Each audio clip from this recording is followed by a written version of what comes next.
Bonjour à toutes, bonjour à tous. Retour sur un cours de quatrième. Et ce cours de quatrième va nous amener à avoir comme sujet l'Empire de Napoléon Bonaparte de 1804 à 1815, ainsi que la chute de cet empire bonapartien de 1815 à 1821, date de la mort de Napoléon en exil. Pour ça, on va s'intéresser à une problématique majeure, celle que je vous ai mis sur cette fiche en dessous de la frise chronologique qui va nous intéresser.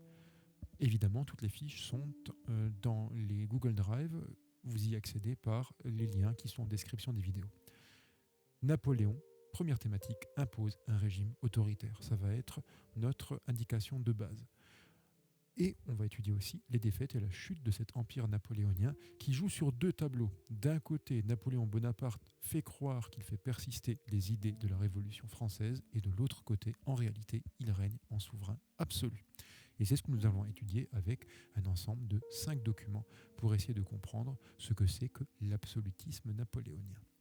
Donc Napoléon gouverne en souverain absolu, ça va être le premier cadre qui est sur la fiche que vous avez maintenant devant les yeux. Alors déjà, Napoléon gouverne en souverain absolu parce qu'il fait surveiller la population. C'est une mesure qu'on appelle une mesure de surveillance de l'opinion publique. Il va pour cela s'appuyer sur un personnage assez sinistre, Fouché, son ministre de la police. Et vous allez voir que la police a un rôle particulier. Alors, regardez bien ce texte et essayez de voir ce qui ne va pas dans les accusations. Il y a quelque chose qui est pas normal. Il y a quelque chose qui aujourd'hui ne serait pas légal. Il y a quelque chose qui est absolument pas démocratique. Alors vous avez vu, qu'est-ce qui est pas démocratique? C'est que quand on est considéré comme un conspirateur, c'est souvent sans l'ombre d'une preuve. Mes indicateurs me fournissaient sans cesse des noms, dit Fouché, chef de la police, ministre de la police, sans l'ombre d'une preuve. Une surveillance, quoi. Fait surveiller la population. Et ça, c'est une méthode de dictature. Une population surveillée, une population qui ne peut pas s'exprimer librement et qui subit une surveillance de tous les instants, c'est une population qui est brimée. Donc première chose, on va surveiller la population. Pourquoi? Pour éviter que l'on puisse dire du mal et pour éviter que l'on puisse critiquer le rôle de Bonaparte en tant que souverain.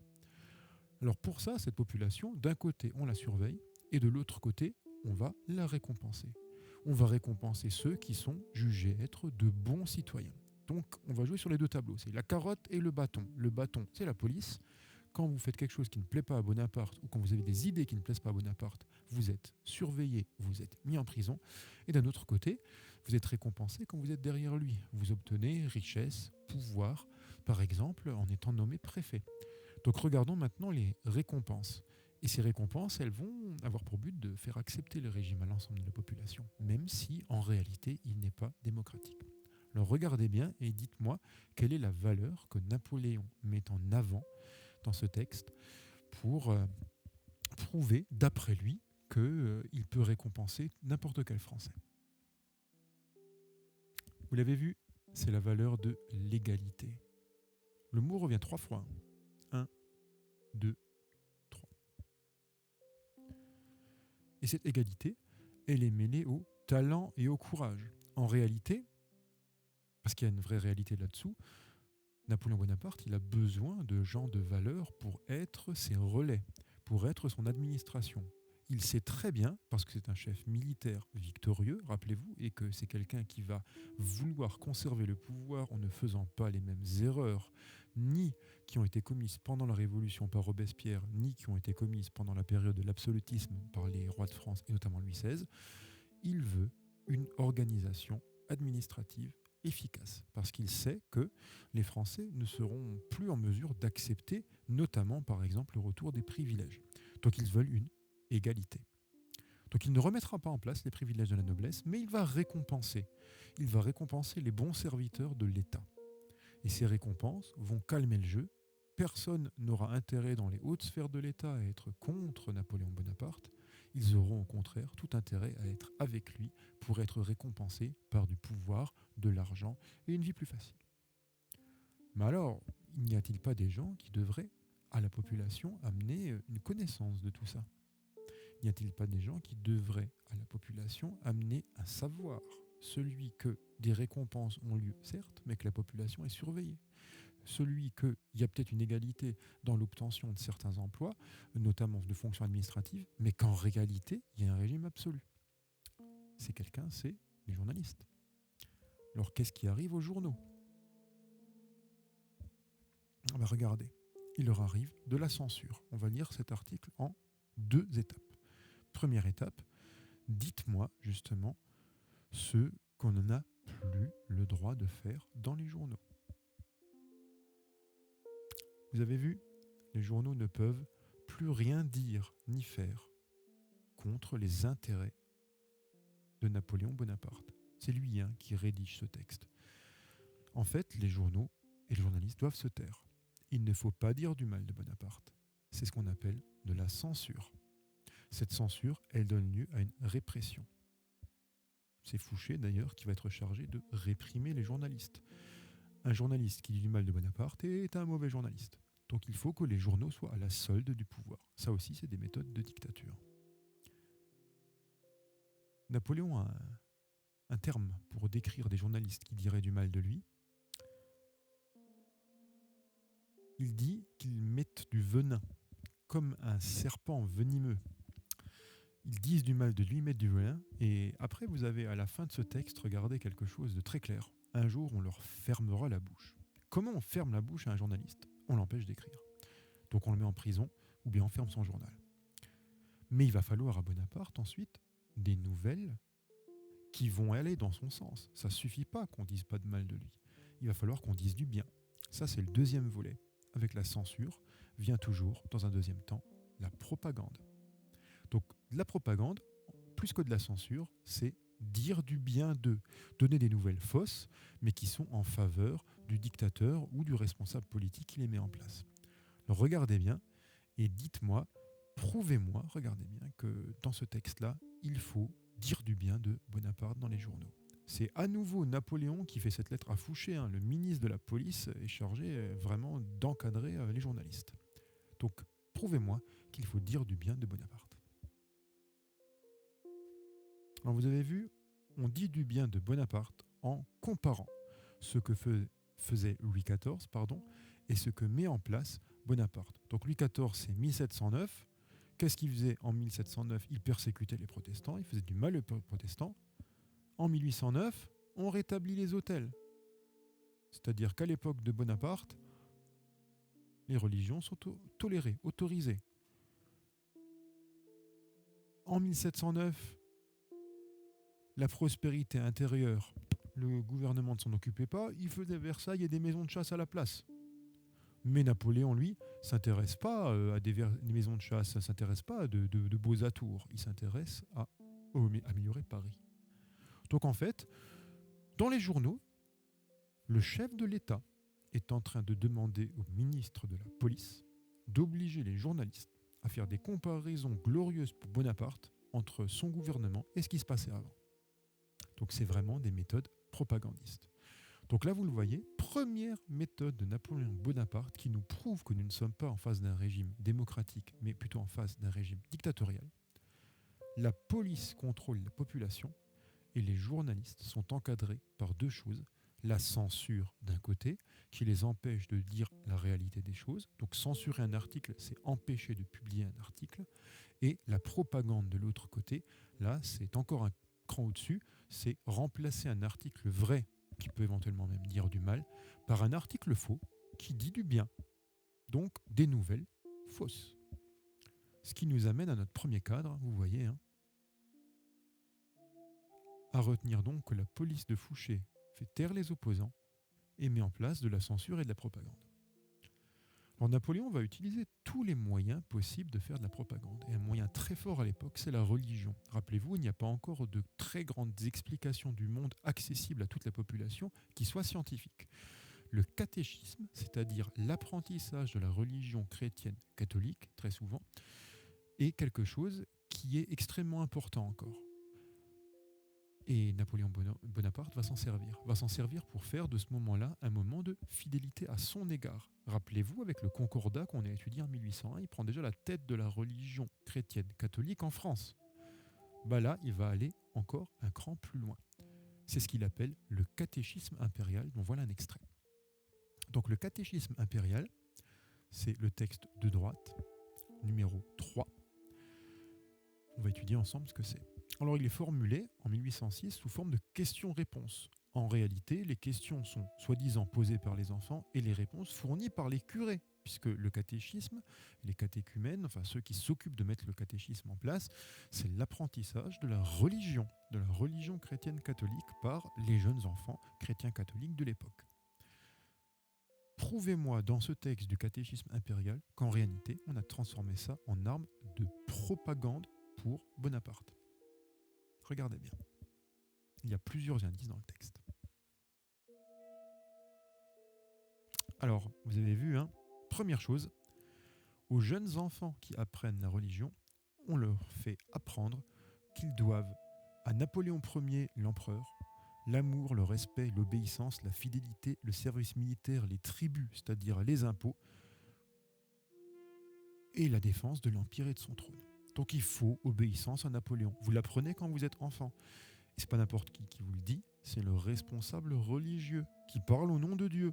Donc ça a un pouvoir très fort sur l'esprit des jeunes Français de l'époque. Le but, c'est de mettre en place une obéissance par la suite à Napoléon Bonaparte. Et pourquoi faut-il absolument obéir à Napoléon Bonaparte ? Parce que c'est Dieu qui a fait de Napoléon le souverain par la cérémonie du sacre. Donc, servir Napoléon Bonaparte, c'est honorer et servir Dieu. C'est une reprise de ce qu'on a appelé le droit divin à l'époque des rois de l'Ancien Régime. Donc Napoléon Bonaparte reprend ce principe qui est extrêmement pratique pour lui. Il n'impose pas la religion chrétienne, mais c'est la religion de l'immense majorité des Français à l'époque. Et il va se servir du catéchisme pour en créer un catéchisme impérial, c'est-à-dire qu'il va s'en servir comme outil de propagande. Il va même aller jusqu'à apprendre, comme d'ailleurs à l'époque grecque, ça se faisait par rapport aux héros comme Achille, Hercule, Ulysse, les héros de l'Iliade, de l'Odyssée, de l'Énéide, etc. Il va leur faire apprendre ses valeurs à lui, ses valeurs et ses soi-disant attributs. Et qu'est-ce que ce serait ? La défense de l'État par le bras puissant. Donc il est fort, il a le bras puissant. Et la sagesse profonde de Napoléon Bonaparte. Il serait sage et puissant. Il aurait donc des qualités comme celles des personnages héroïques, notamment de la Grèce antique qu'il a tellement lu pendant son enfance. Donc là aussi, une vraie preuve de propagande que l'utilisation du catéchisme impérial pour mettre en place une population plus obéissante. C'est le troisième point de notre étude dans le premier cadre. Un catéchisme impérial fait de la fidélité à l'empereur un devoir de tout chrétien. Donc, propagande, censure, on fait taire les opposants, ça c'est une partie de la censure, c'est Fouché, ministre de la police, chef de la police qui est chargé de ça. Puis il faut surveiller aussi dans le domaine économique. Parce que sinon, des gens pourraient venir à Paris, comme à l'époque, rappelez-vous, de la Révolution française. Il ne faut pas qu'il y ait de rébellion. Il ne faut pas qu'il y ait une nouvelle terreur qui soit possible. Il ne faut pas que le régime puisse trembler sur ses bases et être mis à mal par une révolte populaire. Donc on va faire surveiller aussi les ouvriers dans le domaine économique. Par la mise en place du point 4 que vous voyez ici, le livret ouvrier. Alors regardez bien et dites-moi en quoi le livret ouvrier, c'est une preuve que les ouvriers sont surveillés. Prouvez-moi que les ouvriers sont surveillés. Alors comme vous l'avez remarqué, les ouvriers sont surveillés dans leurs déplacements. Il faut absolument avoir ce livret ouvrier sur soi, sinon vous êtes réputé vagabond et vous pouvez être arrêté. Qui est-ce qui vous donne ce livret ouvrier ? Qui est-ce qui met un tampon sur ce livret ouvrier ? C'est le maire. Et vous ne pouvez pas vous rendre où vous voulez. C'est le maire qui va indiquer le lieu, d'après ce que vous allez lui dire quand vous êtes ouvrier, où vous vous rendez. Et quand vous vous rendez dans votre nouveau lieu de travail, le maître, c'est-à-dire le patron chez lequel vous voulez travailler, va devoir inscrire le jour de votre entrée. C'est-à-dire que vous n'allez pas où vous voulez dans le pays. Les déplacements sont limités pour éviter qu'il y ait des manifestations. Donc le livret ouvrier va encadrer la population d'une autre manière encore que le catéchisme d'État. Et puis dernière chose, on ne recrée pas une noblesse avec des privilèges, mais on va créer une noblesse d'empire. C'est-à-dire qu'on va donner des titres de noblesse. Napoléon va distribuer à des personnes qu'il veut récompenser, rappelez-vous le principe des récompenses, des titres de noblesse qu'on appelle noblesse d'empire. Donc voilà, nous avons 5 points qui nous permettent d'affirmer que le régime napoléonien n'est pas du tout un régime démocratique. C'est un régime de souveraineté absolue. Ces 5 points, c'est la police de Fouché qui sert à faire taire les opposants, la censure et la propagande dans le domaine notamment du journalisme. Donc la censure, je le rappelle, c'est interdire de mettre en place des écrits ou tout autre moyen de critiquer le gouvernement, et la propagande, c'est remplacer ces écrits-là par des écrits faux à la gloire du gouvernement qui les met en place. Un catéchisme impérial fait de la fidélité à l'empereur un devoir de tout chrétien. Les jeunes chrétiens qui apprennent dans ce catéchisme impérial les vertus soi-disant de l'empereur, c'est aussi une preuve de propagande. Le livret ouvrier surveille les fameux ouvriers pour éviter les rébellions. Et noblesse impériale, mais sans privilège, parce que sinon il y aurait très certainement eu une nouvelle révolte, ça ressemblerait trop à l'ancien régime, est créée par le régime napoléonien. Donc Napoléon, vous le voyez, gouverne bien en souverain absolu. S'il gouverne en souverain absolu, il n'en oublie pas non plus de vouloir augmenter sa puissance. Ça va faire partie justement de la puissance bonapartienne et ça va amener la France à sa plus grande extension au niveau territorial et aussi au niveau de sa zone d'influence en Europe qu'elle n'a jamais eue et très certainement qu'elle n'aura jamais, puisque aujourd'hui, dans des pays démocratiques, il est fort malvenu d'aller envahir le pays voisin. Donc regardons maintenant à quoi ça ressemble la France à l'époque, grâce aux guerres napoléoniennes. Bien voilà une carte de l'Europe à l'époque de l'Empire à son apogée, c'est-à-dire à sa période de plus grande puissance en 1812. Regardez, le vert foncé, c'est la France. C'est énorme. Toute cette zone de France, en réalité, s'étend pratiquement du Danemark jusqu'à Rome en Italie. Elle possède aussi ce qu'ils appellent les provinces illyriennes, qui est de l'autre côté de la mer Adriatique. Donc une France qui est elle-même très étendue, mais ça ne s'arrête pas là. Il y a des États vassaux à l'Empire français. Et Napoléon, par exemple en Espagne, va imposer, ou dans d'autres royaumes, des frères, ses propres frères, comme étant les chefs d'État lorsqu'il fait les conquêtes. Puis vous avez des États qui sont théoriquement alliés, comme l'Empire d'Autriche et le royaume de Prusse, parce que tous ces États vont perdre différentes batailles napoléoniennes. Les 3 batailles napoléoniennes principales à retenir sont les batailles de Friedland, Eylau et Austerlitz. Donc Napoléon Bonaparte va encadrer l'Europe continentale par une extension extrêmement importante de l'Empire français par des batailles.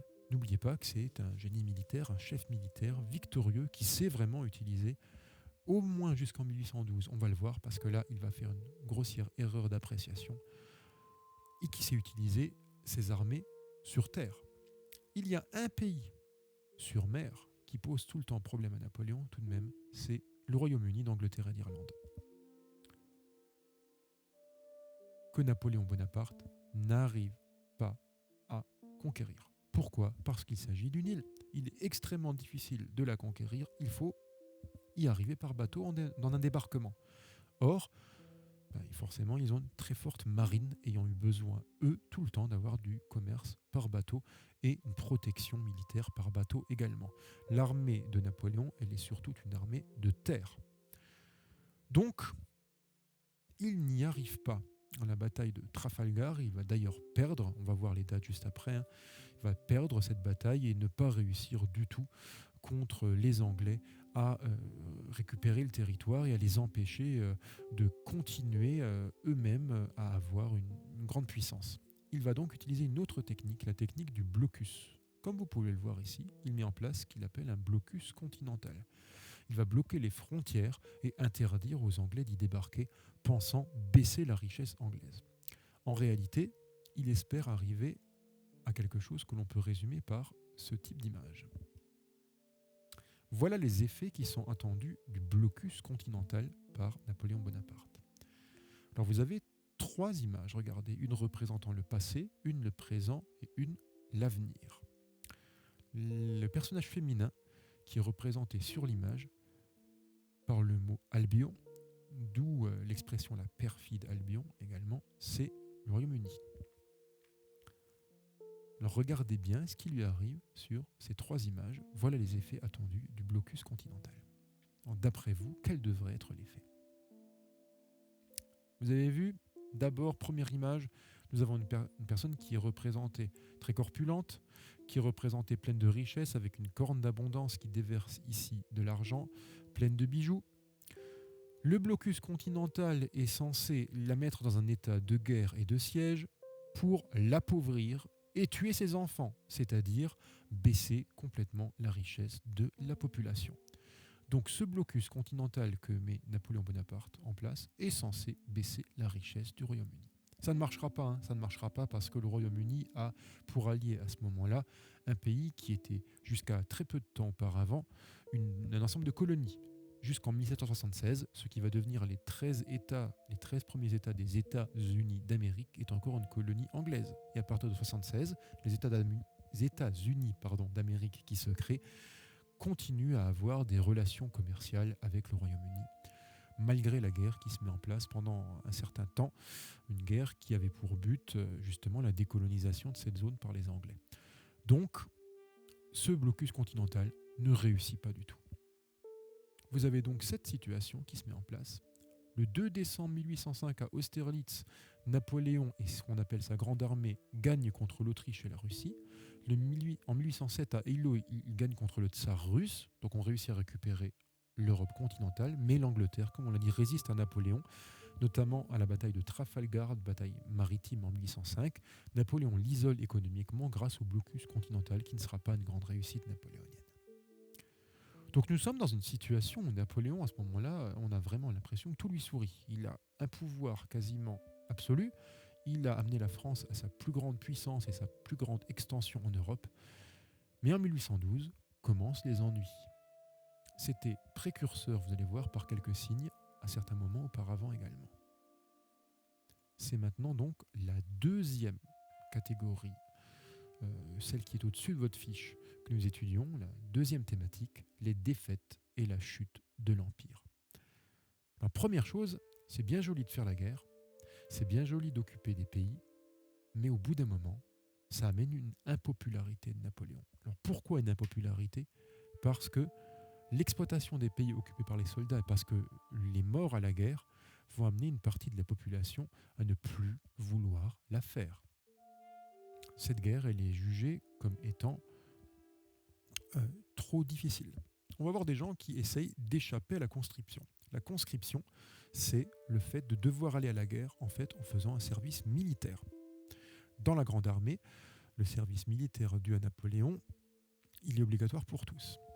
Alors regardez maintenant le document de gauche, un paysan qui essaye d'échapper à la conscription. Ce paysan s'appelle Nève. Nous avons 2 questions à nous poser. Qu'a fait Nève et pourquoi ? Et quelle est la décision du préfet ? Regardez bien. Vous avez vu ce qu'il a fait, Nève ? Il se mutile lui-même.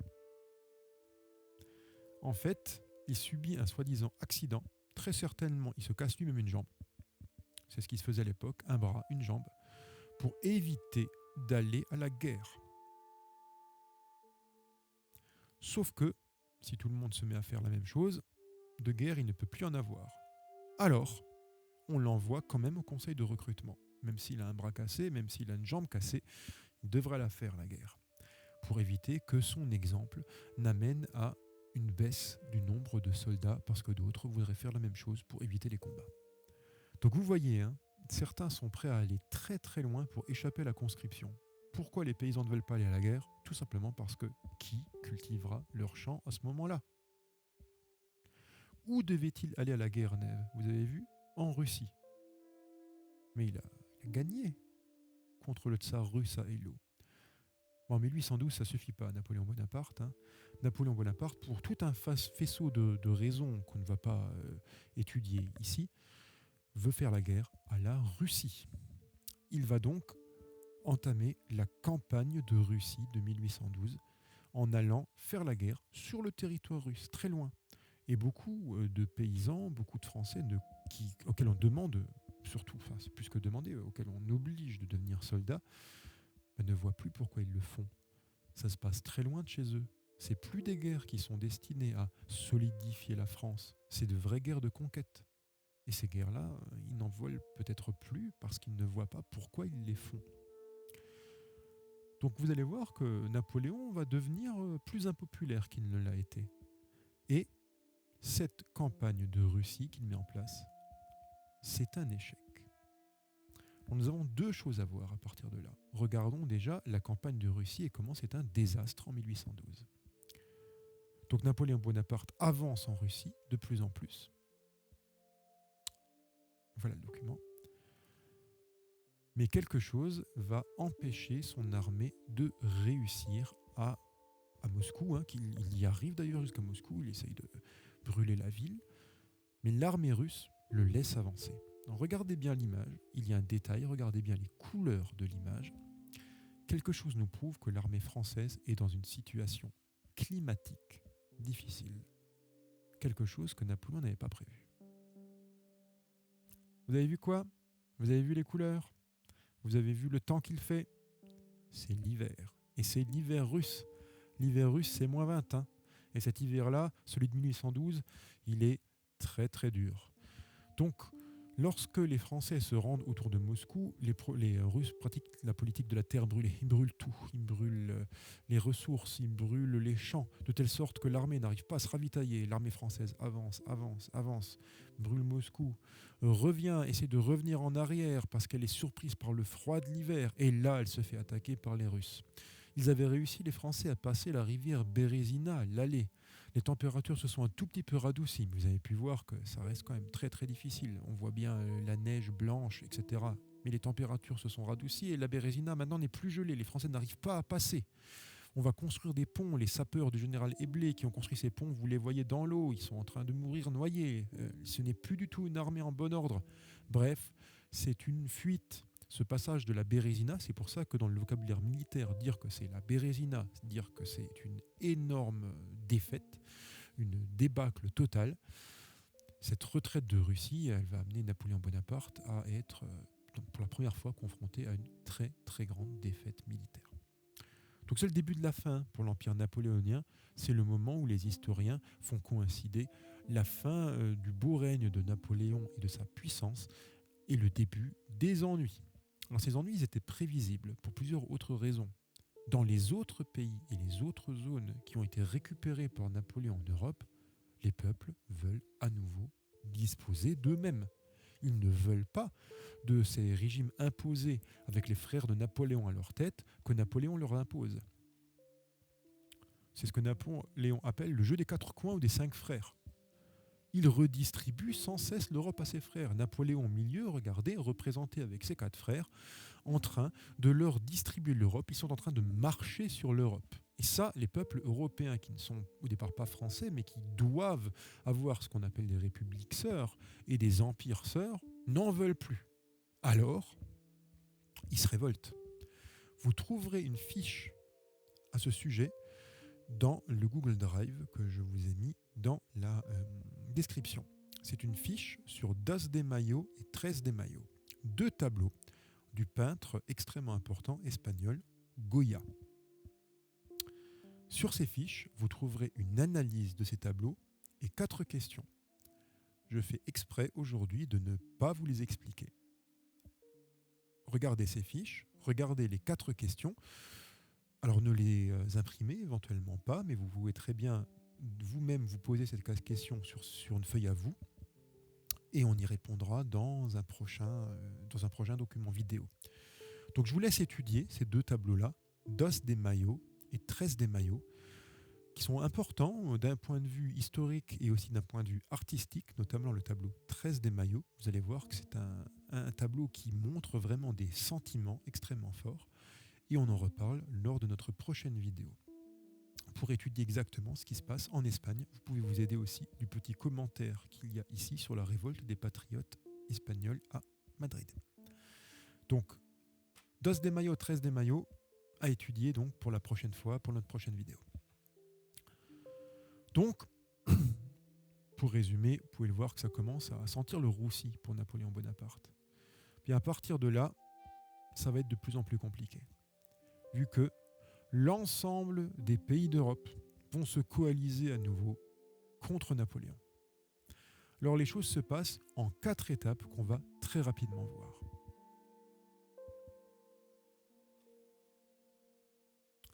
Alors on a vu les outils, on a vu le tout. Je vous remets la carte.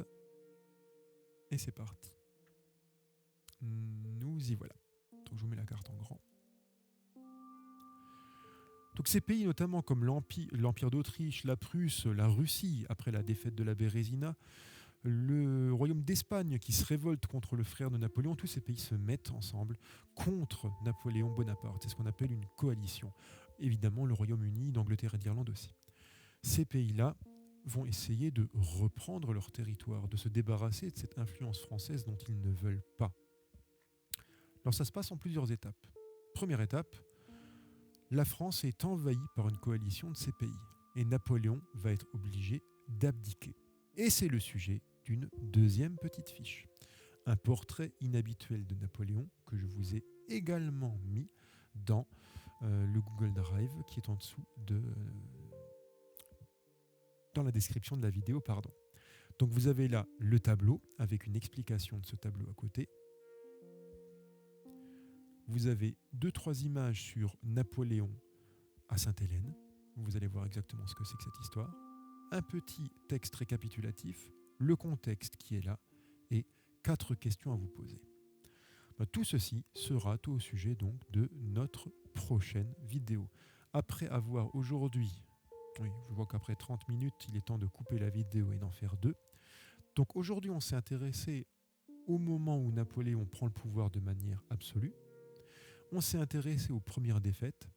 Je vous donne rendez-vous donc pour notre prochain cours de 4e, très certainement en fin de semaine, pour notre étude du portrait inhabituel de Napoléon, que vous avez dans la description en dessous, et également des 2 tableaux, Dos de Mayo, Tres de Mayo. À chaque fois, vous avez 4 petites questions. Donc pas la peine, si vous pouvez vous imprimer les feuilles, pas de souci, faites-le. Si vous n'avez pas de papier et d'encre, évidemment, ne le faites pas. Voyez sur une feuille à vous et nous ferons une correction en vidéo lors de notre 3e vidéo de ces 2 études de tableaux pour vous permettre aussi de voir un petit peu comment l'art se mêle à l'histoire. Et j'espère que ça nous permettra d'aborder les défaites napoléoniennes et surtout la fin de règne de Napoléon la prochaine fois. Donc, vous voyez, Napoléon, c'est un personnage qui est assez curieux. C'est un personnage qui a à la fois une influence positive, il met en place le code civil, il met en place des recueils de lois qui existent toujours aujourd'hui, il amène la France à beaucoup de puissance. Et de l'autre côté, ce n'est pas un démocrate, c'est un militaire dictatorial qui instaure au niveau de la France un régime d'empire qui prive le peuple de ses aspirations révolutionnaires. Le peuple n'est plus en démocratie. Donc vous avez vraiment un personnage bivalent. Si vous parlez aux Français, la plupart d'entre eux ont une image positive de Napoléon grâce à la puissance qu'il a donnée au pays. Si vous parlez à des peuples qui sont hors France, notamment aux Anglais, ennemis de Napoléon, mais également à des peuples que Napoléon a conquis et sur lesquels il a imposé le règne de ses frères, il le considère comme un dictateur. Donc un personnage vraiment complexe et vraiment intéressant. Un personnage bivalent qui fait entrer la France dans le 19e siècle dans une situation qui est à la fois de puissance et de perte, justement, démocratique. Et voilà pour notre petite vidéo. Étudiez donc bien ces 2 études de tableau et on se retrouve en fin de semaine pour la fin de notre cours sur l'Empire napoléonien. En attendant, comme d'habitude, je vous souhaite à tous de vous porter bien.